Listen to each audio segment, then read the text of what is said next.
তোমরা অনেকেই আমাকে জিজ্ঞেস করো, দিদি সামারে মেকআপ কেকি হয়ে যায়, আবার এসি রুমে স্কিন এত ড্রাই হয়ে যায় যে ফ্ললেস বেস কিভাবে তৈরি করব।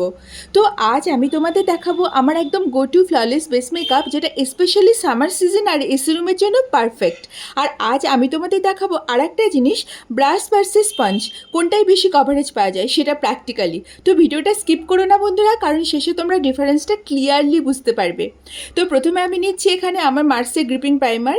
এটা স্পেশালি ইউজ করি কারণ এটা মেকআপটাকে স্কিনের সাথে গ্রিপ করতে সাহায্য করে, মানে ফাউন্ডেশন ইজিলি মুভ করে না এবং অনেকক্ষণ ফ্রেশ থাকে।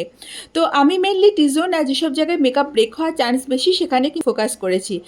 এখন যেহেতু সামার, সেজন্য সবাই ভাবে কী বলো তো, যে ম্যাটিফাইং প্রোডাক্ট ইউজ করতে হবে। কিন্তু ম্যাটিফাইং প্রোডাক্ট ইউজ করতে গেলে কিন্তু এসি রুমে ঢুকলে তোমার স্কিন কিন্তু প্যাচি বা ড্রাই হয়ে যেতে পারে।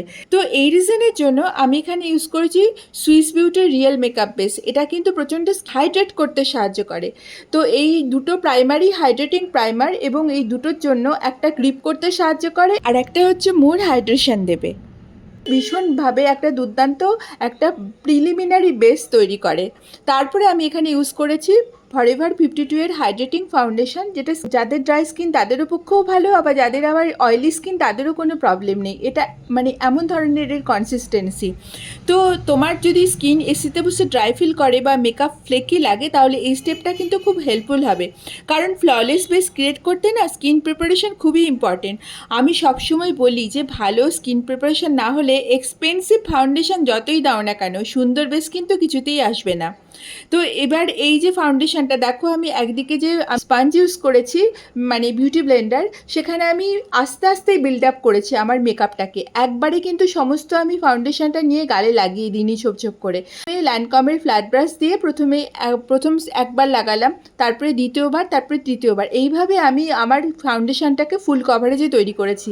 এবং তোমরা এটা সবসময় মাথায় রেখো যে যখনই তোমরা ফাউন্ডেশন ইউজ করবে তখনই স্কিনে যেন মানে সেটাকে আগে অনেকেই দেখি যে প্রথমে একটা ট্রেতে নিয়ে বা কোথাও একটা জায়গায় নিয়ে সেটাকে ভালো করে ইমালসিফাই করে, কিন্তু তারপরে কি হয় আমার মনে হয় স্কিনে যাওয়ার আগে ওটা না অনেকখানি অক্সিডাইজড হয়ে যায়, এবং শুধু তাই না ড্রাইও হয়ে যায়।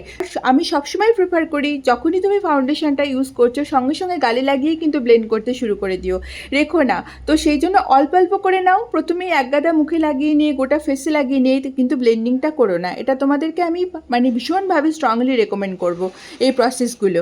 তো এরপরে তোমরা দেখো আর একটা সাইডে আমি ব্রাশ নিয়েছি। ব্রাশে কিন্তু আমি মাত্র দুবার ফাউন্ডেশন ইউজ করেছি। তার মানে কি হচ্ছে যে আমি যখন বিউটি ব্লেন্ডার ইউজ করছি বা স্পঞ্জ ইউজ করছি, সেখানে কিন্তু আমার সেম কভারেজ 3বারে ফাউন্ডেশন ইউজ করে হয়েছে। সেম কভারেজ আমি 2বার ফাউন্ডেশন ইউজ করে পেয়েছি, সেটা হচ্ছে তোমার ব্রাশের মাধ্যমে। তো এখানেই মেন ডিফারেন্স, ব্রাশ মানে হচ্ছে বেশি কভারেজ, প্রোডাক্ট কম লাগে, আর স্পঞ্জ মানে হচ্ছে ন্যাচারাল ফিনিশ বাট প্রোডাক্ট একটু বেশি লাগে। তোমরা কমেন্ট করে জানিও তোমরা ব্রাশ টিম না স্পঞ্জ টিম। বলো তোমরা কোন টিমে আছো। আমি কিন্তু দুটো টিমেই আছি, কারণ আমি যখন প্রফেশনালি মেকআপ করি তখন আমি ব্রাশটা ইউজ করি মোস্টলি, এবং লাস্টে আমি ওটা স্পঞ্জ দিয়ে ব্লেন্ডিং করি। আর যখন পার্সোনাল আমি ইউজ করি তখন আমি কিন্তু অত ব্রাশ আমি ক্যারি করি না, যে স্পঞ্জ দিয়ে অল্প একটু লাগিয়ে নিই ব্যাস হয়ে গেল, এইটাই আমি করি। তো যাই হোক, এরপরে আমি ফেসে আমি খুব ভালো করে আমার ফাউন্ডেশনটাকে ব্লেন্ড করে নিয়েছি, কারণ ইউ নো দ্যাট যে ব্লেন্ডিং ইজ দ্য কি। তো তোমার ফাউন্ডেশনটাকে এত সুন্দর মসৃণভাবে ব্লেন্ড করতে হবে যে ফাউন্ডেশন যেন ইনট্যাক্ট থাকে, না নড়ে, কিন্তু তোমার ফাউন্ডেশন যেন মানে দুর্দান্তভাবে স্মুথলি গ্লাইড হয়, মানে ফেসের মধ্যে গোটা ফাউন্ডেশনটা যেন মানে সব জায়গায় সুন্দরভাবে সেট থাকে। তো তারপরে আমি এখানে দেখো আমি কনসিলিংয়ের জন্য আমি ডার্মা ইউজ করেছি। ডার্মার কনসিলার খুবই ভালো, তোমরা আর কি এটাকে ফাউন্ডেশন হিসাবে ইউজ করতে পারো বা কারেক্টার হিসাবে ইউজ করতে পারো। এর অনেক শেড আছে। তো আমি এখানে ইউজ করেছি D4। তো এইটা আমার কাউন্সিলিংয়ের জন্য খুবই কাজে দেয়। তো তারপরে এটাকে মানে যেখানে যেখানে আমার প্যাচেস মনে হয়েছে বা আন্ডার আই সার্কেল, এটা আমি লাস্টে কনসিলারটা ইউজ করি।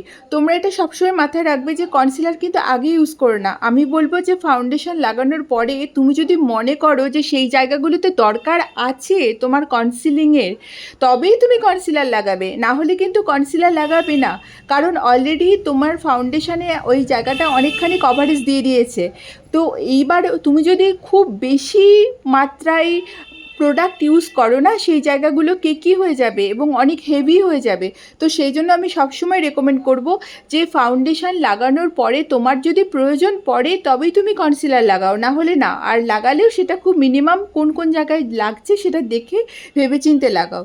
তো তারপরে আমি এখানে পাউডার ইউজ করেছি, ক্রায়োলনের পাউডার। এটা আমি লাইটলি প্রেস করে নিচ্ছি যাতে বেসটা হেভি না লাগে। তো প্রথমে হাতের ওপর একটু চেটের ওপরে নিয়ে পাউডারটাকে একটু ঘষে নেবে, তারপরে গালে লাগাবে। এইভাবে তুমি বেসে পাউডার লাগাবে। ডাইরেক্টলি ফেসের উপরে এক গাদা পাউডার কখনোই লাগাবে না, এতে কিন্তু ফেস কেকি হয়ে যাবে। তারপরে আমি এখানে একটা কন্ট্যুর ব্রাশ নিয়েছি। কন্ট্যুর ব্রাশের পরে এটা ফেস ডাইমেনশন আনার জন্য আমি NYX এর কন্ট্যুর ইউজ করেছি। কন্ট্যুর আমি হার্স ইউজ করি না, কারণ এভরিডে ফ্ললেস লুকের জন্য সফট লিফটেড এফেক্টটা না বেশি সুন্দর লাগে।